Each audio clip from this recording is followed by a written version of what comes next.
rehab there in.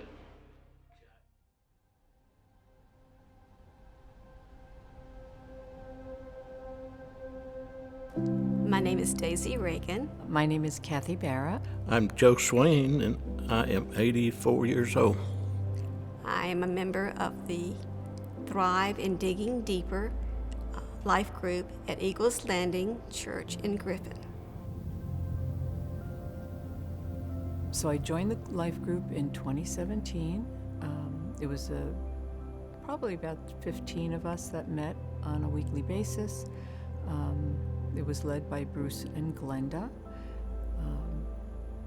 Real nice couple, but ultimately they wound up moving, and that's when Andrew Reagan took over our class.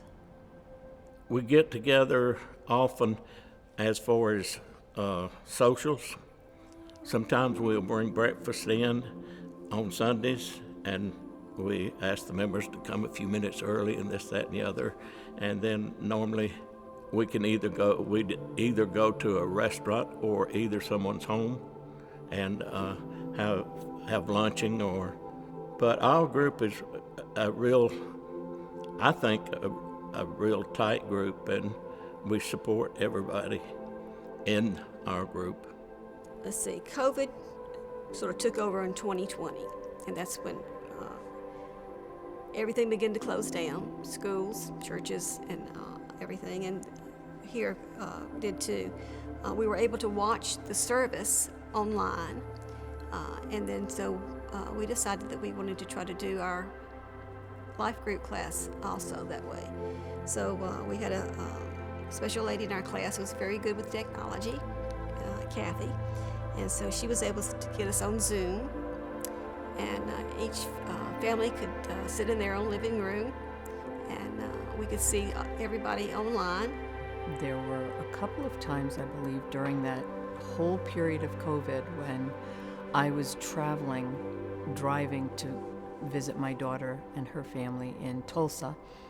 And even on those Sunday mornings, I would pull over in probably somewhere in Tennessee or Arkansas and open up the Zoom meeting and continue driving and listening.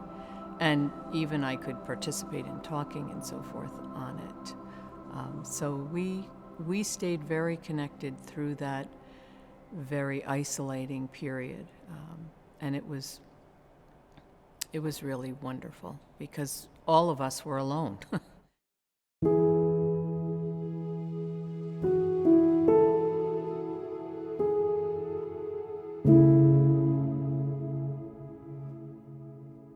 In 2021, Andrew passed away, and that sort of left us then without a leader. I had worked with children for about 33 years at church and at the school system, so I knew how to work with children, but I was not very good at teaching adults. So we, at that time, did devotions. I asked different ones of them if they had a devotion that was meant a lot to them. So each Sunday when we still got together on the Zoom, we shared a devotion, different ones did. And of course, this was fairly close to the end of COVID, I guess.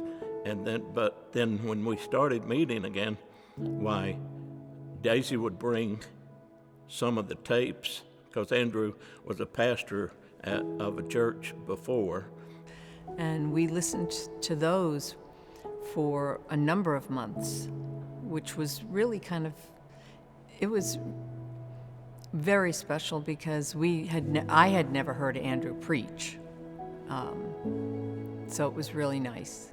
I did feel like it was something that I needed to carry on. Daisy also helped facilitate. We got some material, and we all took a Sunday where we would be the facilitator of our discussion and such. It seemed like with the cassette tapes and the book studies, we were able to make it through, and even the devotions with that. And we learned so much about each other.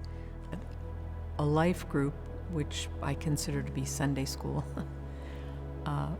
is a wonderful way to really learn more scriptural, biblical principles, to understand Scripture,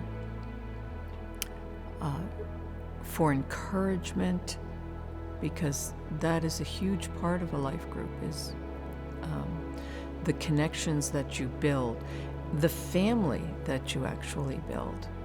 I consider my life group family. As far as life groups, it makes me feel like it's more of family group. It's not something that is, I guess, uncomfortable to be with, or it doesn't seem like you're in a school class. You're supportive of each other, and it's one of the.